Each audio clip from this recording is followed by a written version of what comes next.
네, 반갑습니다. 먼저 한번 인사했으면 좋겠습니다. 꼭 두 사람 이상, 이 두 사람은 꼭 짝을 찌으셔야 돼요. 한 사람도 남으시면 안 됩니다.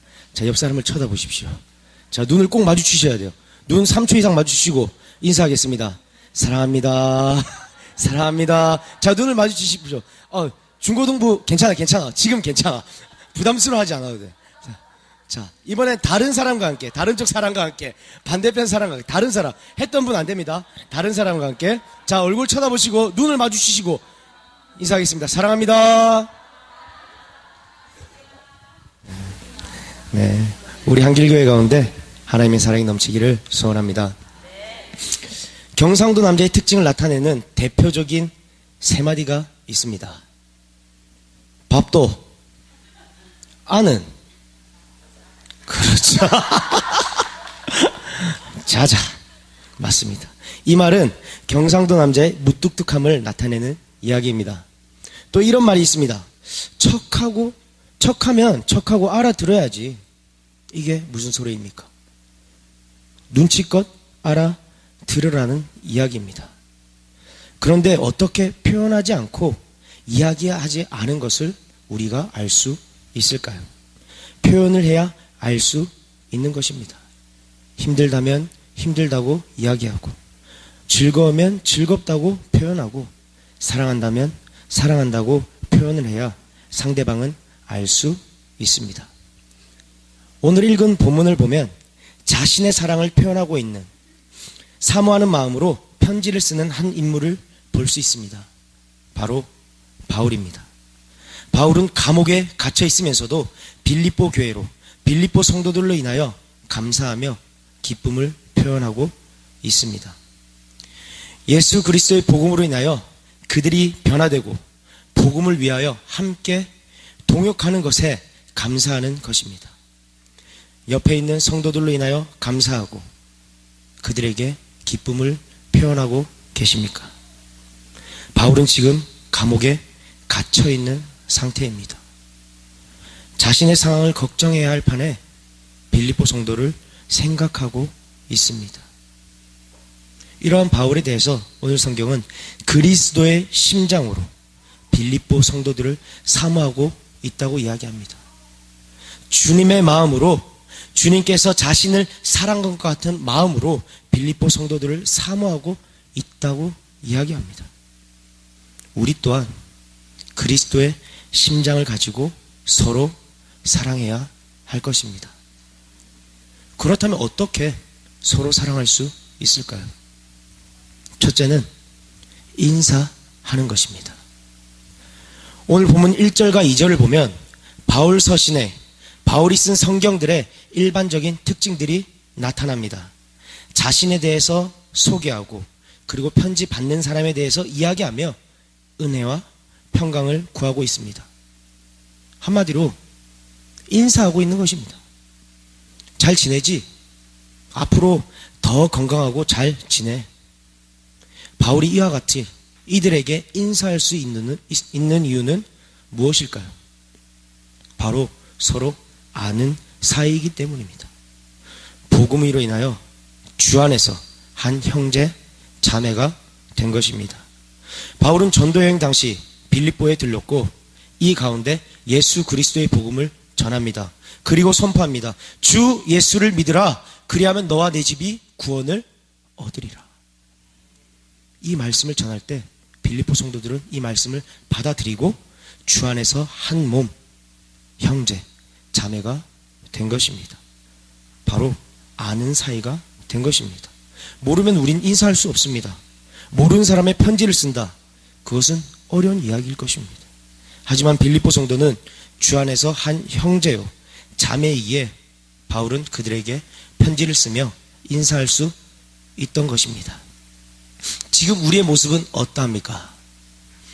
제가 대학교 다닐 때 이야기입니다. 저는 대학교를 전주에서 다녔습니다. 전주에서 다니게 되어 그 지역교회를 다니고 있었는데 후배 한 명이 저희 과로 입학을 하였습니다. 그런데 그 친구는 신앙생활을 한다고 이야기하였습니다. 제가 그 친구를 어떻게 했을까요?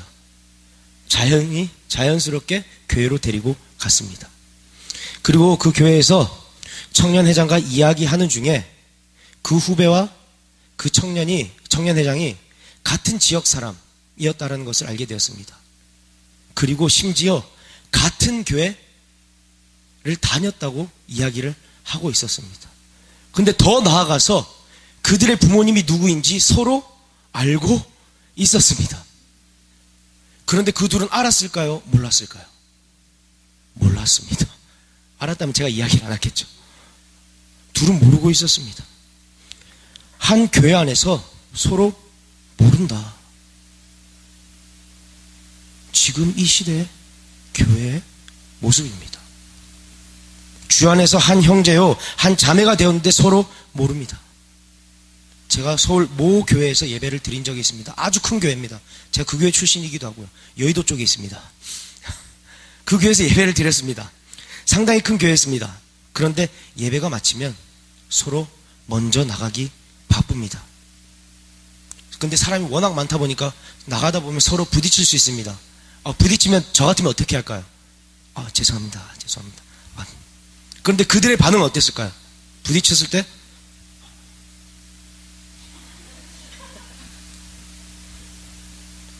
방금 예배 드리고 나왔는데 예수 그리스도의 구원의 은혜를 찬양하고 말씀 듣고 주 뜻대로 살겠습니다 고백하고 나왔는데 나오자마자 서로 인상을 씁니다. 주님 말씀대로 살겠습니다 고백하고서는 이기적으로 예배만 드리면 됐지 하고 사라집니다. 한 몸, 한 형제, 자매라는 공동체가 무너져 가고 있습니다. 사랑하는 한길 성도 여러분, 우리는 예수 그리스도의 죽음 그리고 부활로 그리고 그것을 믿음으로 한 형제, 자매가 되었습니다. 그 구원의 기쁨을 함께 나눌 수 있는 형제, 자매, 심지어 성경에서는 한 몸이라고 우리를 이야기하고 있습니다. 우리는 바울의 모습처럼 그리고 복음으로 말미암아 옆에 있는 성도를 가족으로 내 몸같이 여기며 사랑해야 할 것입니다. 그 사랑의 첫째는 인사입니다. 계속 강도사님이 처음 들어오셨을 때 인사를 합니다. 서로 이야기를 합니다. 제가 이 자리 2번밖에 올라오지 않았지만 전 항상 하는 것이 있습니다. 제가 오자마자 무엇을 했죠? 사랑합니다. 그 사랑이 넘치기를 기대함으로 인사하는 것입니다. 첫째는 인사입니다. 이제는 교회에 왔다가 그냥 가는 것이 아니라 늘 인사하시고 모르는 얼굴이 있으면 좀 더 대화하며 성도의 사랑을 표현하시기를 소망합니다. 또한 우리는 어떻게 그리스도의 심장을 가지고 사랑할 수 있을까요? 둘째로 감사하는 것입니다. 오늘 본문 3절을 보면 바울은 이야기를 합니다. 내가 너희를 생각할 때마다 하나님께 감사하노라. 사람은 사람에 대해서 생각할 때 여러 가지 감정이 들 수 있습니다. 저 사람을 생각할 때 저 사람 좀 부담스러운데, 저 사람 좀 미운데, 저 사람 너무 좋다, 여러 가지 마음이 들 수 있습니다. 근데 바울은 빌립보 성도들을 생각할 때 감사한 마음이 들고 있다고 이야기합니다. 그 감사의 이유에 대해서 5절에서 7절까지 이야기하고 있습니다. 그 내용을 보면 바울 자신의 감옥에 갇힌 것에도 그리고 복음을 변명함에도 복음을 증거함에도 함께 동역하고 있다 하며 감사하고 있습니다. 예수 그리스도의 복음으로 인하여 한 몸된 빌립보 성도들은 바울의 사역, 예수 그리스도의 복음이 전파되는 것을 위해 헌금함으로, 기도함으로, 영적으로, 육적으로 동역하였습니다. 동참하였습니다. 아마 바울은 빌립보 성도들로 말미암아 복음을 전하는 것에 위로가 되었을 것이고 하나님께 감사의 고백을 드릴 수밖에 없었던 것입니다. 하나님 감사합니다. 하나님 나를 증거하고 전하는데 이러한 아름다운 성도들을 함께하게 하여 주시며 감사합니다. 이렇게 바울은 고백할 수밖에 없었습니다. 자, 그렇다면 여러분은 어떠하십니까? 누군가에게 감사의 이유가 되고 계십니까? 누군가로 인하여 하나님께 감사하고 계십니까? 아니면 혹여나 여러분으로 인하여 감사가 아니라 다른 성도들의 아픔에 기도의 제목이 되고 있지는 않으십니까? 예수 그리스도의 복음을 가진 자는 빚진 마음으로 살아갈 수밖에 없습니다. 이런 나를 살려주시고 영원한 죽음 가운데 그와 같이 버려둔 것이 아니라 그 하나님께서 나를 불러주시고 영원한 천국 가운데 허락해 주신 그 하나님의 사랑에 감사할 수밖에 없으며 이 예수 그리스도의 복음을 위하여 달려갈 수밖에 없습니다. 이게 복음의 빚진 자의 마음입니다. 어떻게 달려갈까요? 바로 섬김입니다. 각자의 맡겨주신 모습대로 섬기는 것입니다. 교회에는 꼭 이런 분들 계십니다. 집사님이 아닙니다. 언니야, 형님, 꼭 이런 분들이 계십니다. 이런 분들은 친교의 은사가 있는 분들입니다. 이런 분들은 새 가족을 섬기며 전도하셔야 됩니다. 그런 분들로 인하여서 새로 교회 오신 분들이 낯설지 않고 잘 적응할 수 있습니다.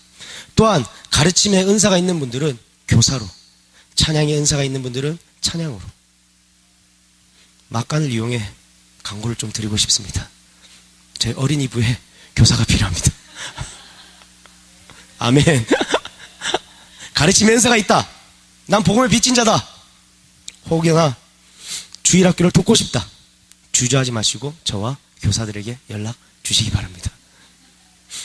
다시 본론으로 들어와서 여러분의 은사대로 받은 달란트로 섬기고 각자 삶의 현장에서 그리스도의 향기가 되는 것, 이것이 바로 복음으로 인하여 하나님께 감사하며 복음을 위해 달려가는 것입니다. 그런데 그것이 끝이 아니라 복음으로 인해 한 지체, 한 몸을 만들어주신 이 교회와 함께 동역하는 성도들에게 그 감사함을 표현해야 하는 겁니다. 자매님, 형제님, 집사님, 장로님, 권사님, 목사님, 감사합니다. 감사합니다. 말씀 가르쳐 주시고 기도해 주시고 아이들 보살펴 주시고 맛있는 음식으로 아름다운 찬양으로 또한 보이지 않는 그곳에서 우리의 편의를 위해 섬겨주심에 감사합니다. 표현해야 하는 것입니다. 이런 감사의 모습들이 바로 그리스도의 심장을 가진 성도들의 사랑입니다. 하나님께 감사하고 옆에 있는 성도들에게 감사하며 사랑이 넘치는 우리 한길교회 되기를 소망합니다. 마지막으로 우린 어떻게 그리스도의 심장을 가지고 사랑할 수 있을까요? 바로 간구하는 것입니다. 본문 9절을 보면 내가 기도하노라 하며 바울이 기도하는 것을 볼 수 있습니다. 바울은 빌립보 성도들을 위하여 9절에서 11절 내용으로 기도하고 있습니다. 9절에서 11절 다 함께 읽어보았으면 좋겠습니다. 9절에서 11절입니다. 다 함께 읽겠습니다. 시작. 내가 기도하노라.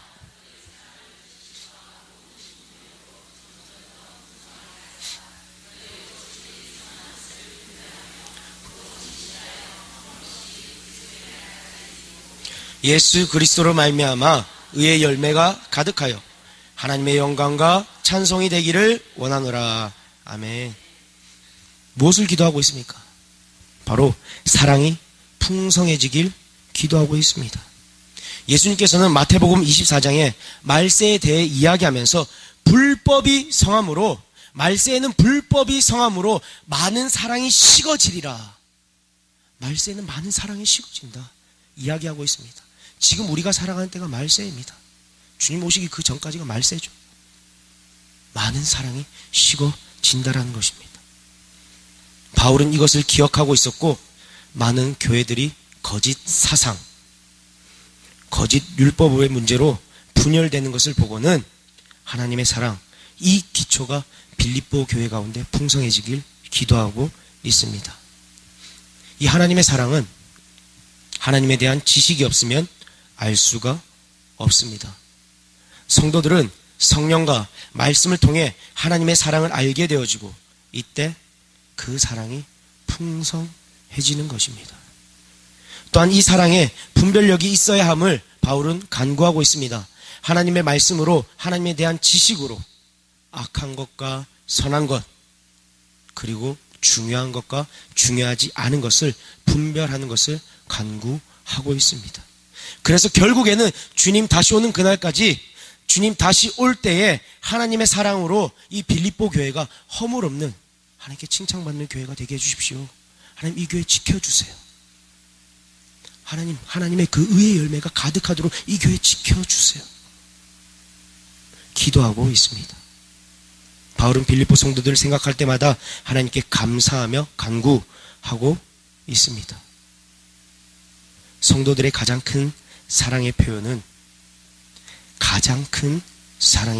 바로 기도입니다. 기도는 시간을 들여야 됩니다.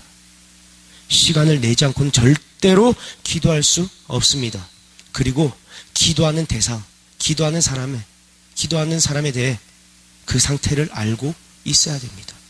저 사람이 어떤 상황인지, 저 사람이 어떤 환경인지 알아야 합니다. 바울은 빌립보 성도들의 상황을 잘 알고 있었고 그들 모습에 감사하며 그들을 위해 기도하고 있습니다.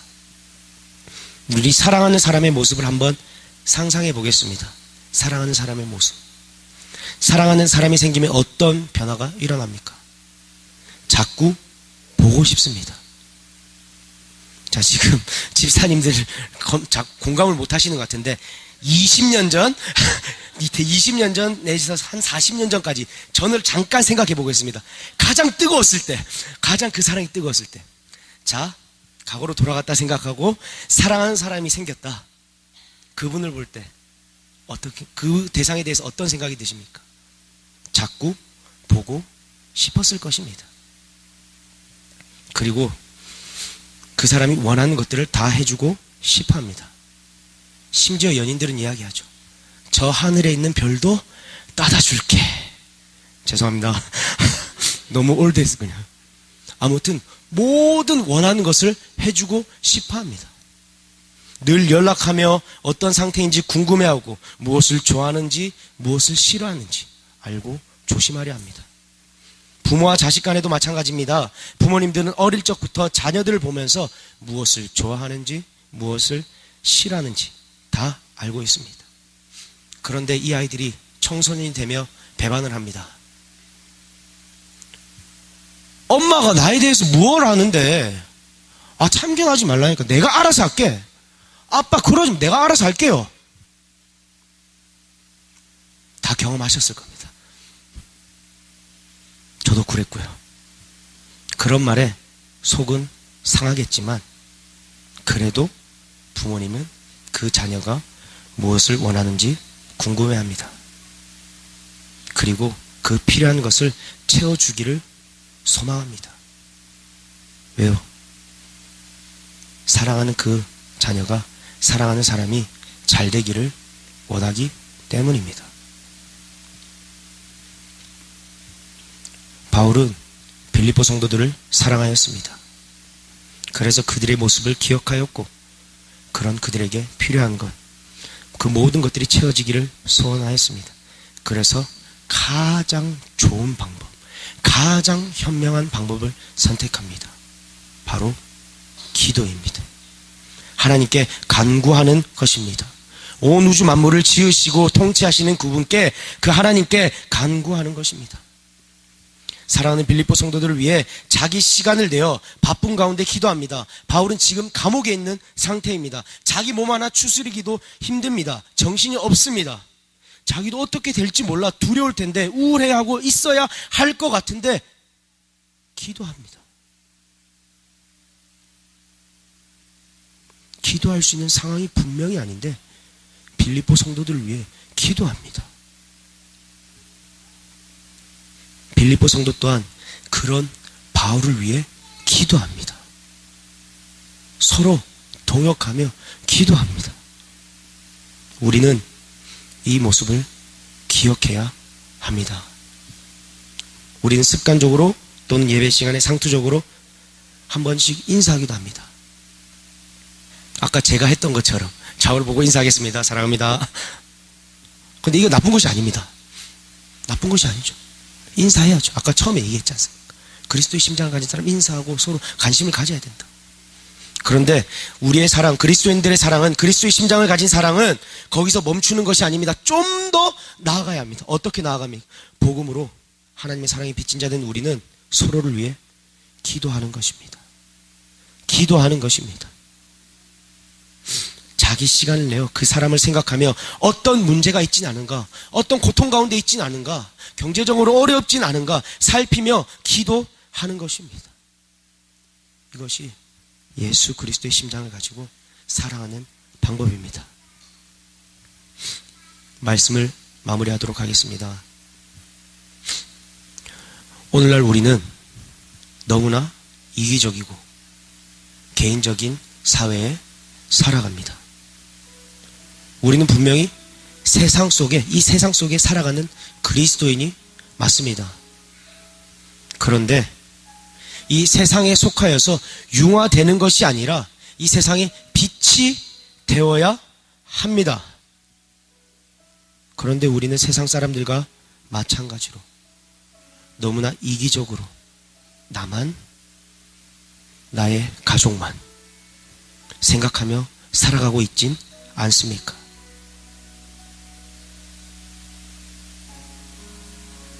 하나님은 우리를 예수 그리스도의 공동체, 한 몸으로 우리 모두를 불러주셨습니다. 한 몸으로 불러주셨어요. 한 사람이 없으면 우리가 몸이 성할 수가 없습니다. 지금 옆에 계신 분들을 한 몸으로 불러주셨어요. 옆에 있는 사람이 아프면 나도 아픈 것이고 옆에 있는 사람이 힘들면 나도 힘들다. 한 몸으로 불러주셨습니다. 한 유니티, 한 공동체. 오늘 본문을 통하여 우리는 바울과 빌립보 성도의 모습을 기억해야 할 것입니다. 우리 공동체된 우리는 하나님을 사랑하고 우리 이웃들, 옆에 있는 분들을 서로 사랑해야 하는 것입니다. 그리스도의 심장을 가지고 사랑하는 것이 무엇인지 오늘 바울과 빌립보 성도들은 보여주고 있습니다. 말로만이 아닌 복음으로 인한 실제의 사랑이 우리 한길교회 가운데 넘치기를 주님의 이름으로 소망합니다. 다 함께 말씀을 생각하면서 이 시간